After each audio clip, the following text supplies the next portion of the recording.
ناظرین ابھی آپ کو براہ راست اسلام آباد لیے چلتے ہیں جہاں پر پی ٹی آئی کے رہنما میڈیا سے گفتگو کر رہی ہیں.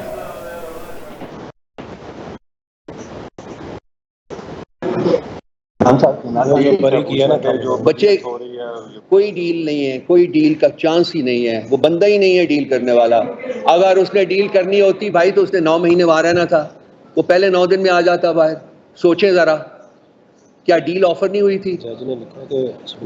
تو ڈونٹ وری, وہ ڈیل نہیں کرے گا. وہ اس نے بار بار یہ کہا ہے کہ آئین اور قانون کے تقاضوں کی بیسس کے اوپر میں اپنے کیسز فائٹ کروں گا. پرابلم یہ ہے کہ اب کیسز کرمبل کر رہے ہیں, مواد ہی نہیں ان میں, کرمبل کر چکے ہوئے ہیں اور اس کو ڈیلے کر رہے ہیں. جو ان کی بیلز کی اپلیکیشنز ہیں ان کو ڈیلے کر رہے ہیں.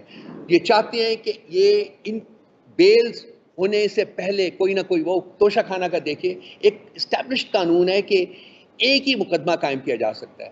یہ تیسرا مقدمہ قائم کر رہے ہیں توشہ خانہ میں. توشہ اب یہ دیکھیے آپ کے سامنے ہو رہا ہے, تاکہ کسی نہ کسی مقدمے میں ان کو پنش کیا جائے اور پھر بیل کا پروسیس اس پہ شروع ہو. خان صاحب کو یہ دیکھنا چاہیے, وہ ایک تصویر لیک ہوئی ہے یار, عذاب آ گیا ان کے لیے. وہ اس کی انکوائری ہو رہی ہے کہ کس کے کہنے, وہ کیا ہو گیا؟ ڈرتے ہیں اس کے سائے سے بھی, اس شخص کے جو جیل میں بیٹھا ہوا 9 مہینے, اس کے سائے سے بھی ڈرتے ہیں. یہ کانپتے ہیں, وہ انکوائری کرنے کے اوپر پڑ گئے.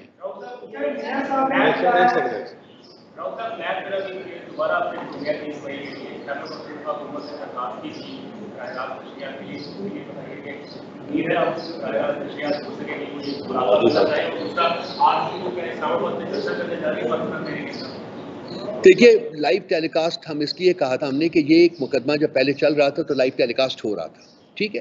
اور دوسری بات ہے کہ خان صاحب کا حق بھی ہے, ہر سٹیزن کا حق ہے, وہ بھی سٹیزن آف دس کنٹری ہیں, وہ ان کا حق ہے, سو ہونا تو چاہیے. لیکن at the end of the day آپ کو پتا لاسٹ ٹائم بھی کورٹ نے ان کو نہیں لائیو اسٹریم ہونے دیا اپنا مقدمہ جو تھا, اور خان صاحب کو بولنے بھی نہیں دیا. تو ہم امید کرتے ہیں, ہماری اپیل ہے کہ خان صاحب کے جو رائٹس ہیں ان کو رسپیکٹ کیا جائے, لائیو اسٹریم کیا جائے مقدمہ, اور ان کو بولنے کا حق دیا جائے.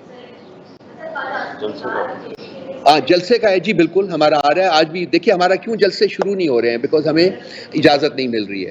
ہم اب مقدمے جو آپ نے لے کے اپنے کیسز لے کے ہم کورٹس میں پہنچے ہوئے ہیں. تو موسٹ پروبیبلی 24 کو یا 30 کو فیصل آباد میں جلسہ ہوگا, وہ پہلا ہوگا. اس کے بعد لاہور میں ہے, اسلام آباد میں ہے, پنڈی میں, بہت سی جگہوں کے اوپر جلسے ہیں.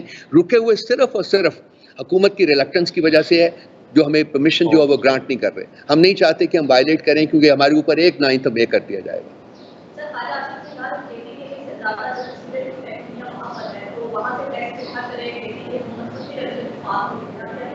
ہم جو اس نے کرنا ہے, علی امین گنڈا پور نے وہ کر رہا ہے.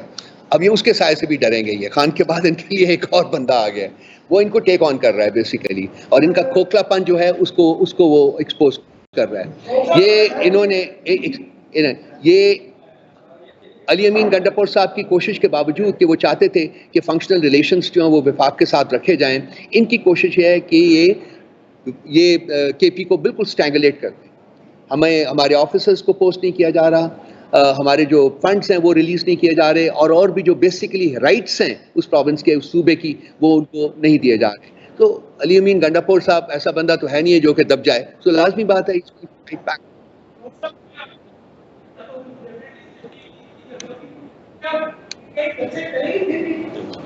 کیا گورنمنٹ اجازت نہیں دیتی تو نہیں دیتی. ہم کورٹس میں جا رہے ہیں, سو کورٹ سے اجازت لیں گے, ہمیں مل جائے گی اجازت, لیکن صرف یہ کہ ڈیلے ہو رہا ہے, دیٹس آل.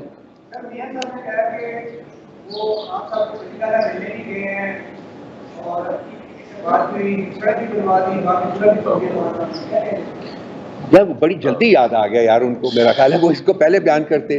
یہ میرا خیال ہے کہ ان کو ایک خواب کا جو ایک عنصر ہے ان کے اوپر طاری, اس کو نکال کے ریئل دنیا میں, اصل دنیا میں واپس آئیں. یہاں کی ریالٹی بالکل ڈفرینٹ ہے. خان صاحب ایک ایسی ریالٹی ہے جس کو وہ ان چیزوں سے نہ خراب کر سکتے ہیں نہ ختم کر سکتے ہیں. وہ بالکل موجود ہے اور موجود رہے گا. میاں صاحب کی کوئی کریڈیبلٹی نہیں ہے. یہ فارم 47 ہے, وہ دونوں اپنی سیٹیں ہارا ہوا شخص ہے. ہری پور سے بھی ہارا ہوا ہے, لاہور سے بھی ہارا ہوا ہے. مطلب ان کو اس قسم کی سٹیٹمنٹ دینے سے پہلے کم از کم سوچنا چاہیے, شرم کرنی چاہیے. خواجہ آصف صاحب فرمایا تھے, میرا خیال انہوں نے انہوں کہا تھا, تو کرنی چاہیے. تھینک یو جی, بڑی مہربانی جی, شکریہ.